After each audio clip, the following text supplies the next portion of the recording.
Okay, I am gonna do a talk over on this video.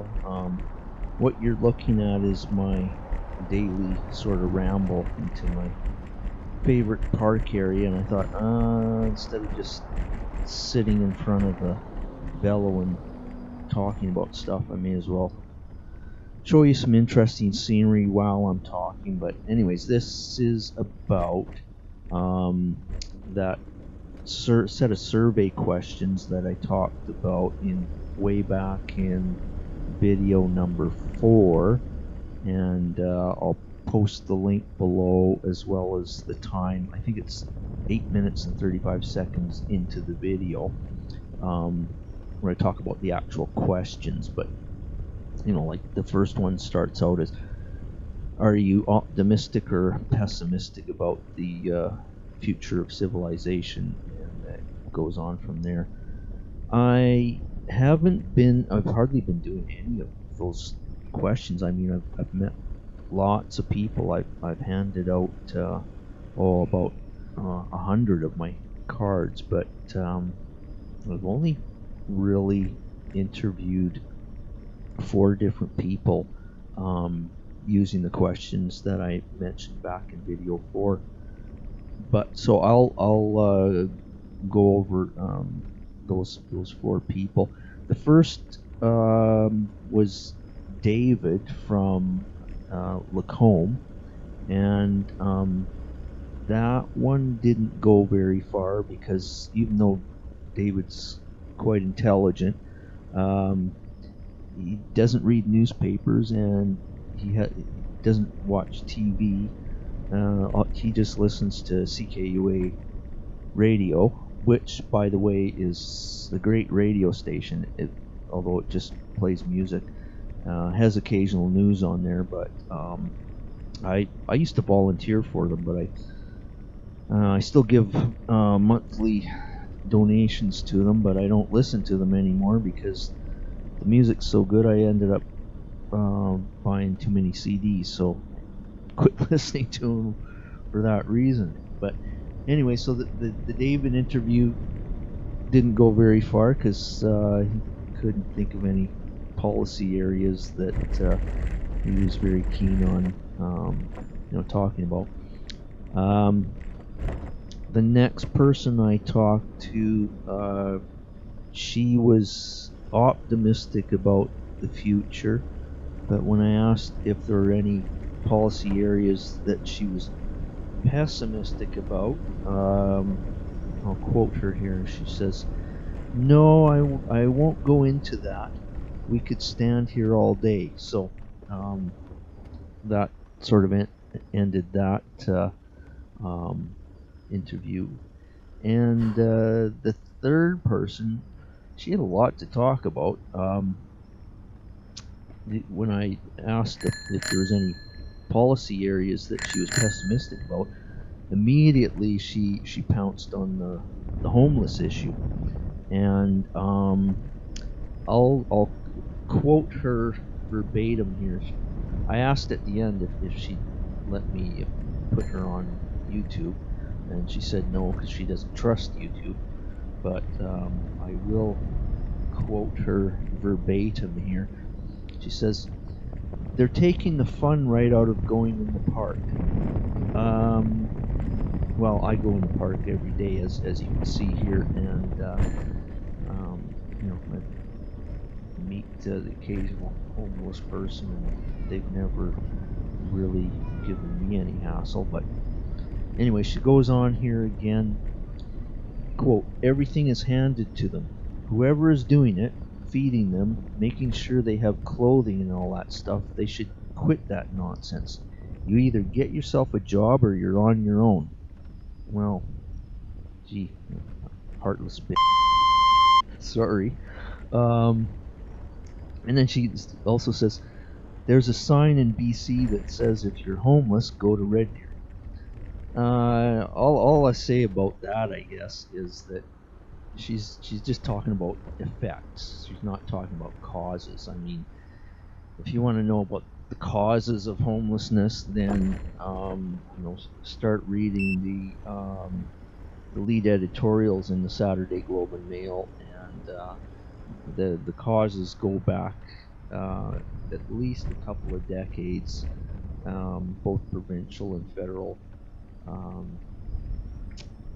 Our politicians are at fault on there, and but anyways, that's enough for that particular respondent. The last respondent, his name is Sean, and he did allow me to put his responses on YouTube, and I'll at some very soon here I'll splice in that bit of video, and you'll see part of it where I flip the racing hood up so the microphone is facing downwards to the ground. I'll have to fiddle around with the volume levels and whatnot, but in a nutshell, like, Sean he nails it. Like, he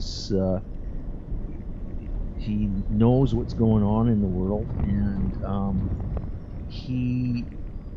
there's another video I do, and I mentioned ChatGPT when when ChatGPT first came out. I asked it, should we be optimistic or pessimistic about the future of civilization, and it gave 4 reasons to be optimistic and 4 reasons to be pessimistic.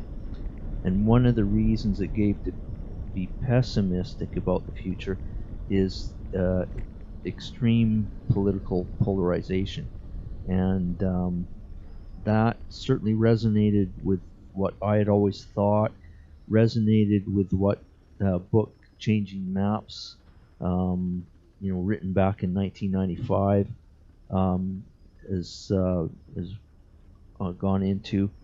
And Sean, right away, unprompted, that's what he mentioned. So I will I'll sort of shift over to that video right now, and thanks for listening.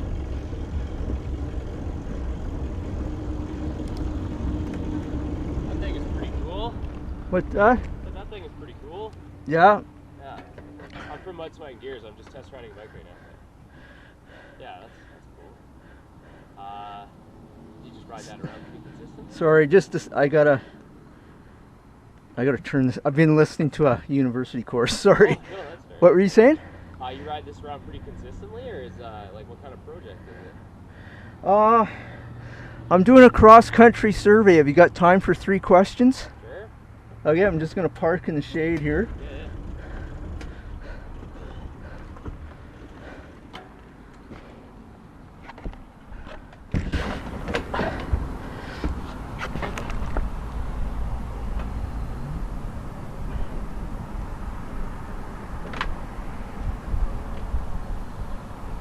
Give you my card before I forget too, so you can have a better idea of what all this nonsense is about.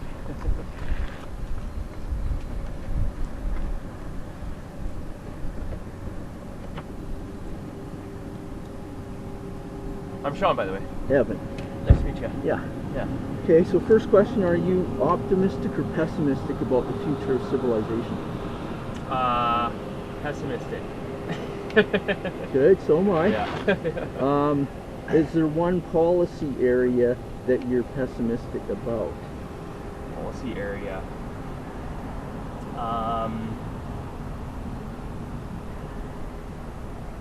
I mean, overall, it would have to be like the laziness of humans. And like right now I'm riding an e-bike that we sell these e-bikes, right? Mm-hmm. But this one's just not working, so I'm taking it for a long test ride. But yeah, like this is a pedal e-mountain bike, and pretty much half of our business is now e-bikes. Right. And you see a lot of people that are like early 20s to mid 30s buying e-bikes that they don't have to do any work with, right? Yeah. Are you with Mud, Sweat, and Gears? Yep. Oh, okay. Yeah. They re-threaded these wheels. Oh, nice. Yeah, Got bigger drum brakes put in them. Nice. Yeah. Good there. Yeah. How would that? I guess fitness and policy. I guess that would be at the local level a lot, right? Yeah. Okay. Yeah. I mean, like you're talking governmental policies. Right? Yeah. Well, that leads into the third question, which is like right now on the big issues, politicians make all their decisions behind closed doors, and they got lobbyists and special interests, and you don't know what's going on, right? Oh yeah. No, and then also one party says apple pie is good, and the other party immediately looks for all the reasons why apple pie is bad. So so the other option, and it's what I'm like. Okay, that's a good point. So I strongly believe, like, whether it's far left side, far right side, there shouldn't be a far side at all. It should be right in the middle. And everything should be met with, questioning or open questions at least. Yeah. Open questions and open conversation. But yeah. And this Latin phrase down there, it means listen to the other side. Yeah. But this book, I discovered this book 25 years ago, or 30 years ago, I guess now. And so I spoke to Ottawa from Edmonton to try and give a copy of it to the John Chrétien at the time, who was Prime Minister. So I made it to Ottawa, but I wasn't able to give him a copy, no surprise. But so anyways, so what this book talks about is stuff like citizens' assemblies. So you get a random assortment of people. So say if 1% of the population are millionaires and 1% are homeless, then if you get 100 people on a citizens' assembly, one of them will probably be a millionaire and one a homeless. And they have access to experts on whatever they're trying to decide, and they make the decision, right? They did it a couple times in BC and Ontario to see if they wanted to change the first past the post system, but then they just sent it to referendums, and the referendums are, big money interests can spend money on ads and whatnot, so that didn't turn out, like, it went the opposite way of what the citizens' assemblies had. But anyways, that's what this book talks about, and is that on the card? Yeah, like the website on the card, and it links to my YouTube channel. And if you're okay with it, I got a dash cam going right now. What I can do, if you want, I can make up a video. If you want me to delete it, I can delete it, but it's up to you, right? Or just let me know if you do or don't want me. I don't care. Okay, sounds good. I don't know when I'll get it up. I've done 16 videos now on this stuff, so have a look and see what you think. I gotta get going, so nice meeting you. Yeah, and what was your name again? My name is Sean. Sean. Okay. Have a good ride. Okay, thanks. Yeah. Say hi to Matthew for me. Oh yeah, I will. Yeah, Matthew, eh? Yeah.